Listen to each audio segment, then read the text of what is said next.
Thanks for the introduction. Uh, in this talk, we'll be describing a scheme that provides heap temporal memory safety for C and C++ programs with the lowest overhead of any published scheme. And we're able to do that with no source code required.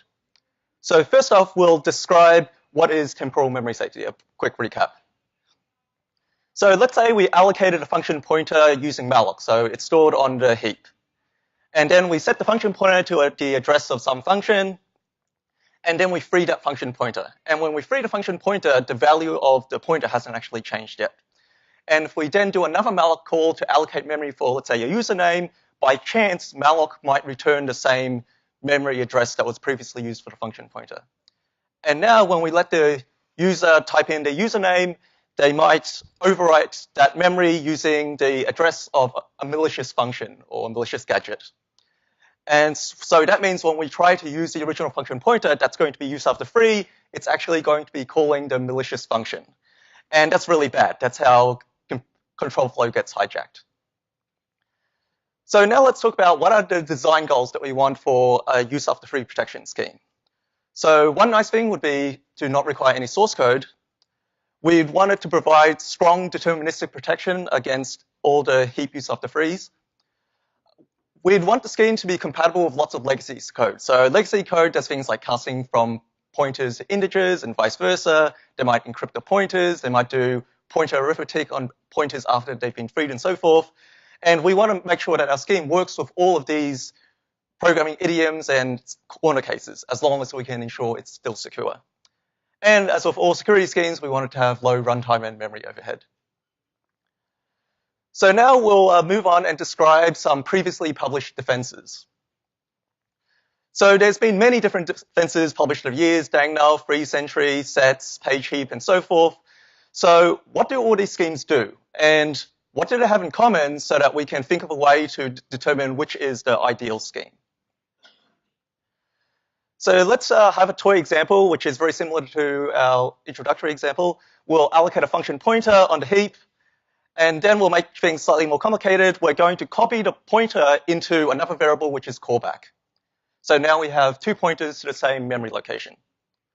And now we'll look at how a lock-in key scheme, such as sets, is going to provide protection. And lock-in key in this case is actually concretely a lock-in key variable, but it can also be a metaphor for other defenses. So in this case, when we allocate a function pointer, it now is a lock. So we'll have the value 42. And the pointer to the object is also given the key 42 corresponding to the lock. And when we copy the function pointer into the callback variable, it's also going to be given a copy of the key. And that means every time we do memory dereference, it's going to add some software instrumentation to compare the key against the lock. And if it doesn't match, it will abort. So now when we free the function pointer, nothing special happens. But when we allocate another variable, so we allocate username, if it happens to reuse the memory, it's going to change the lock on the object. So now the lock is 43, and old pointers no longer match. So they can't access it, but username is given the new key. We can also imagine a variant of the scheme. Instead of changing the lock, we can just take away the key. So in this case, a function pointer and callback have had their keys revoked, so the lock value is still 42, and we can then use the key value 42 for the new allocation. And this is very slow because we need to revoke the keys for every pointer to the same object. So we don't just revoke the key for the function pointer, it's also for callback. But in principle, this scheme would also work. And it also leads on to the next scheme, which is dangling pointer nullification. So let's say we had the two pointers again.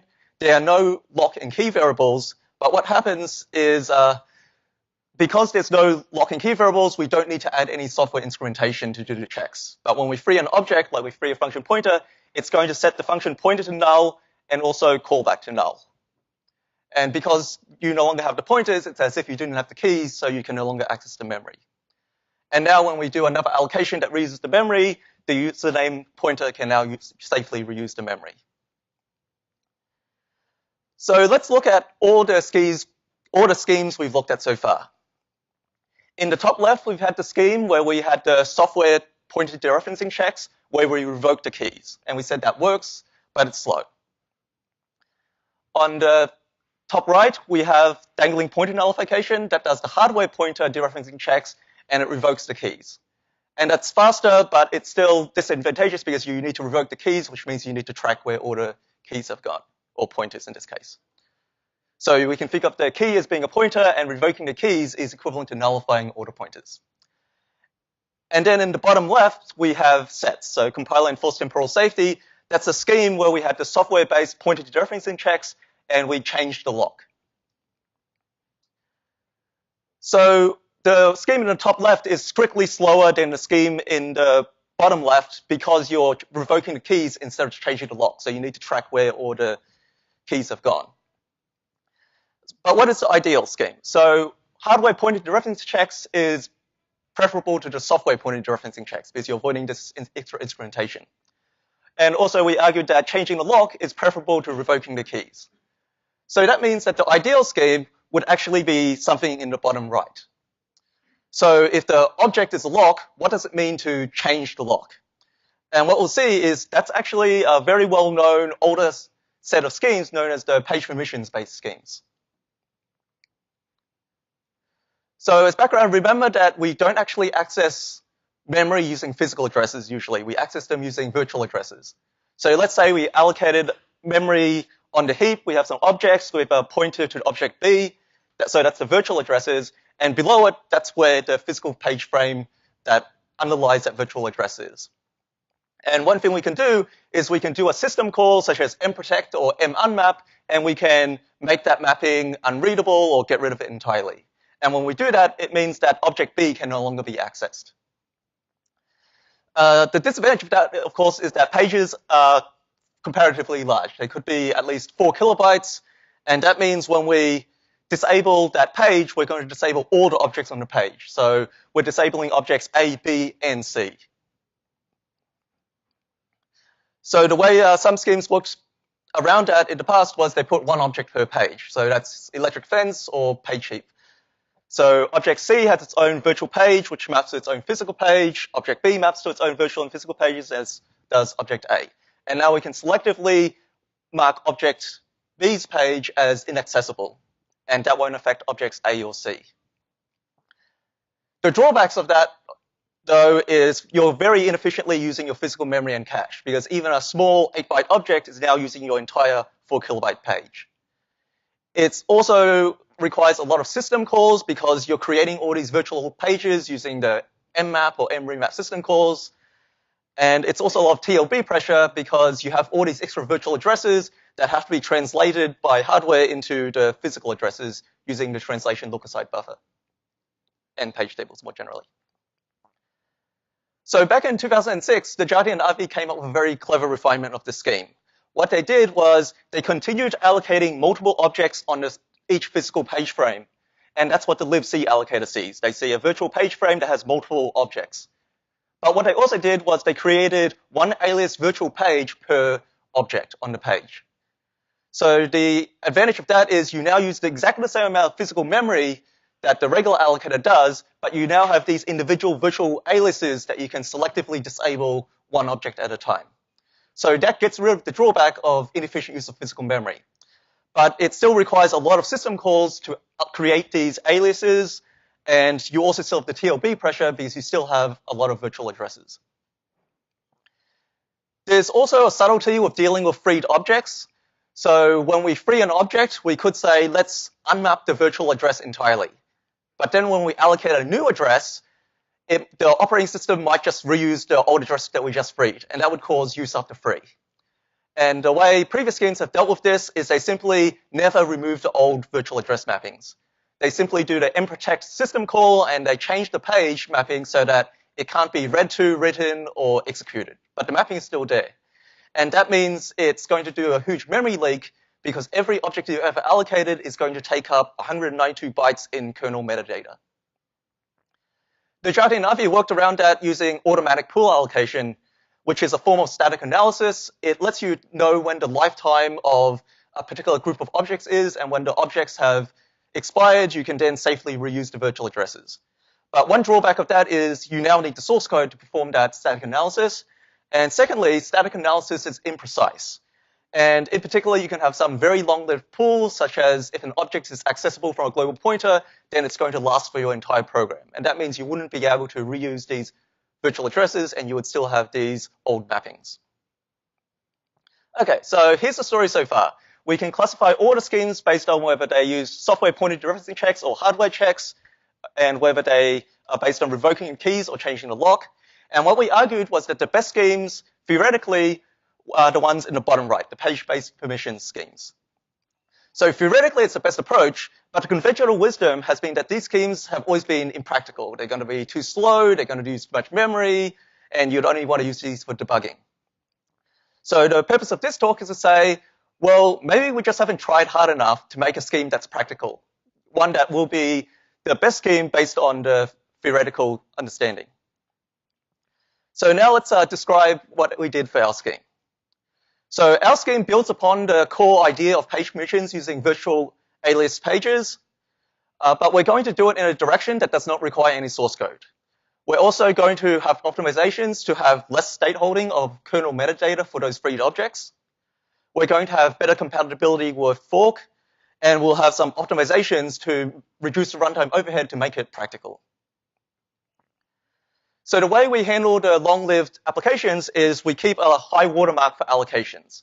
So let's say we allocate object 1 in the bottom right, and so the arrow shows you where the high watermark is. And once we've allocated that object, we move the high watermark to be above the last allocated object. And so that's where object 2 will be allocated, and we move the high watermark, allocate object 3, move the high watermark, and now when we free object 2, it's going to entirely unmap that virtual address, but it hasn't changed the high watermark. And that means the next time we allocate the next object, object 4, it's going to use fresh virtual address space. It won't reuse object 2's virtual address space, even though there's a gap. And so this gives us the property that we're never going to do use after free, because we'll never allocate new objects in the space of old objects, but we don't need to keep any page mappings around. So we avoid those VM area structs in the kernel. To create these aliases, you have to allocate a special type of memory, which is map shared. That's in Linux. So normal memory is map private, and that means that when you fork your program, the parent and child has its own independent copy of the memory. Or it's really copy and write, but effectively private copies. With map shared, the intention of it is actually that when you fork, the parent and child will share your page frames. But for us, that's actually an unwanted side effect. So we have a parent, we have 2 aliases with some physical memory, and when we fork, the child now has the same virtual addresses, so 2 aliases, but they're going to point to the same physical page frames. Whereas if you allocated objects on heap, normally you expect the child and parent to be totally separate. And to our knowledge, this is a limitation that was not discussed in previous work. And what we do is we create a fork wrapper that will separate the child from the parent's physical page frames. And in the paper, we have more details about this, about some optimizations to reduce the amount of copying and system calls. There's another drawback to the map shared trick that we need to create aliases, and that is that it actually slows down some of our programs quite a lot. So on MCF, which is one of the Spec CPU 2006 benchmarks, this actually introduces about 30% overhead. What we realized, though, is if you have a very large object, so let's say a megabyte, malloc will actually place them on their own separate physical page frames anyway. They're not going to store them as part of the main heap. And if you're having your own set of physical page frames, that means we don't need aliases. And if we don't need aliases, well, we can just use map private. And when we do that, that reduces the overhead on MCF to less than 1%. So down from 30%. Another trick we can do to reduce overhead is to reduce the number of system calls by a process we call refreshing aliases. So let's think about what happens to the aliases on a single physical page frame. When we allocate an object, we're going to create an alias using a system call.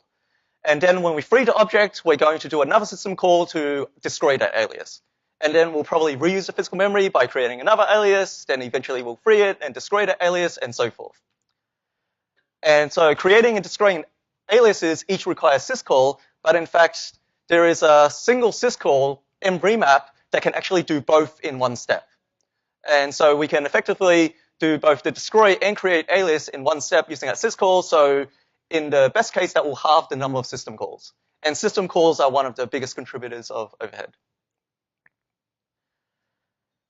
Okay, so that is some of the highlights of how we designed our scheme. So let's talk about the empirical and theoretical evaluation.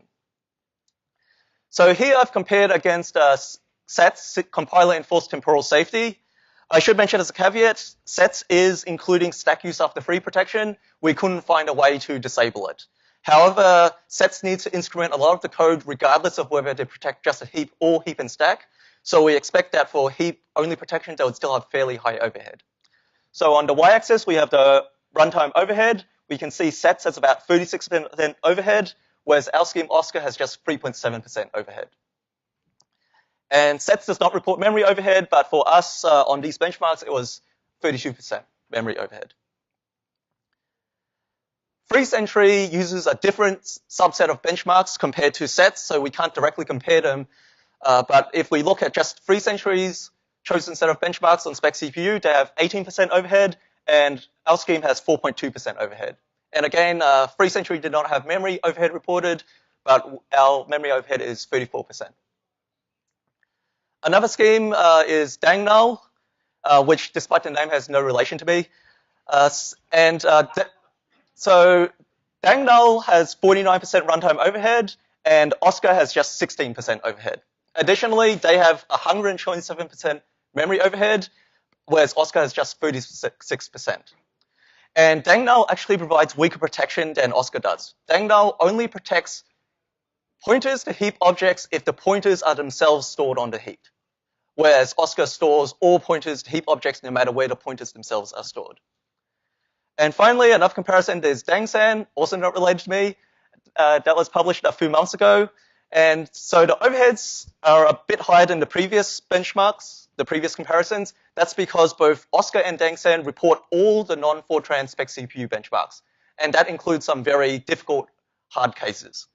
So OSCAR and DangSan actually are neck to neck for runtime overhead at about 41%. But DangSan has 140% memory overhead, and OSCAR is less than half of that at 62%. So DangSan actually does have a pathological case where one of the benchmarks has 13,000% memory overhead, and that drags up the average a lot. But if we exclude that, they're still a lot higher with 90% memory overhead compared to 53% for OSCAR. And also one thing to keep in mind for all these comparisons is all those other schemes required source code. OSCAR did not require any source code at all.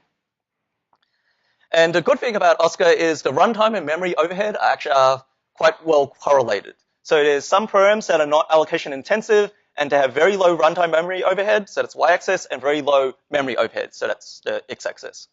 And there's just a few cases that are allocation intensive that are bad for both. But what it means is that it's not the case that some programs run fast but need a lot of memory, or that run slow but don't need much memory. There are some programs that are going to be very good in both runtime and memory overhead. And there's also a weird case, which is Sphinx, but it's actually, in absolute terms, very low memory overhead. And the intuition of why OSCAR has such favorable properties is that OSCAR's overhead is proportional to the number of objects, because we're doing instrumentation every time we malloc or free an object. Other schemes have overhead that's proportional to the number of pointers or pointer operations. And obviously, every object can have many, many pointers. Also, because OSCAR doesn't need the source code and doesn't increment it, that means it avoids all sorts of weird edge cases in the source code, things like the typecasting, pointer encryption, and so forth. Other schemes do need source code and have various compatibility issues. In the paper, there's additional details that we didn't have enough time to describe, so we systematically looked at the sources of overhead in page permission schemes, and that let us come up with the different optimizations. We discussed server support with a case study. We talked more about fork. We also talk about custom memory allocators. And also we have a theoretical comparison of the schemes and where you need to increment and why page permissions would be favorable. So in this talk, what we've done is we've shown that OSCAR provides heap temporal memory safety for C and C++, and it has the lowest overhead of any published scheme. And we did it without requiring source code.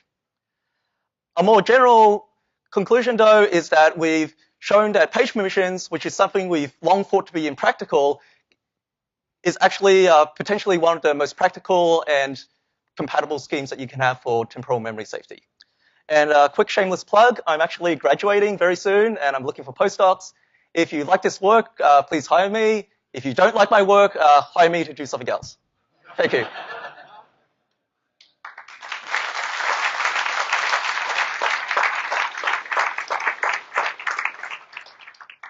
Okay, questions?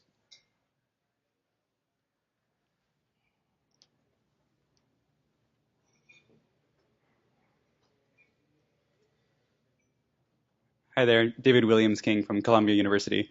I've made extensive use of map shared pages before too, and a lot of hassles with that. I'm just curious if you know why you saw such a high overhead on MCF, like 30% overhead, and is that like related to how the kernel is allocating, TCP structures and stuff, or is it more the hardware caching, or you just don't really know? Oh, that's a great question. Yeah, so here is the high-level idea is that with map private, I believe we can do private copy on write mappings. So if you allocate a large array and you never use it, you can just alias it to the 0 page. With map shared, it eagerly allocates that. And so that's going to increase a lot of your cache usage, memory bandwidth, and so forth. And what I've done here is I used perf, so I did hardware performance counters. And this is the ratio of events. 1 is the regular allocator, and we compared it to what happens if we change the allocator to use map shared instead of map private. And you can see for almost all the performance counters, there's basically no difference. It's at 1. But you can see for the data TLB load misses and data TLB store misses, it's through the roof. It's doubled or 5 times as much TLB misses. So you think that maybe it was allocating lots of pages that were actually 0, and so in the private case, they could be aliased? Yes, or at least they could be allocating them at a more gentle rate so it's not clashing with the rest of your program. Do you know if the Linux kernel was doing page deduplication in this case? I'm not sure about that. Okay, thank you. Thank you. Yuxiang from Baidu X Lab. One question about the high watermark. Yep. You say the virtual address is limited, right? So you're increasing. When you hit the upper bound, what should you do for a long-lived application? Okay. So remember we had the slide with the programs where you show the correlation. There's some programs, the ones with very high overhead, those are the ones that allocate frequently, and they will run out of virtual address space sooner. But we did the calculation. You have a 48-bit virtual address space. Half of it is used by the kernel, so it's 2 to 47.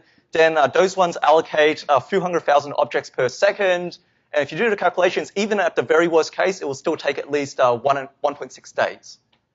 And that's even for programs where you probably wouldn't use this scheme. If you used it for the ones that have a very low allocation rate, that will take weeks or years to exhaust.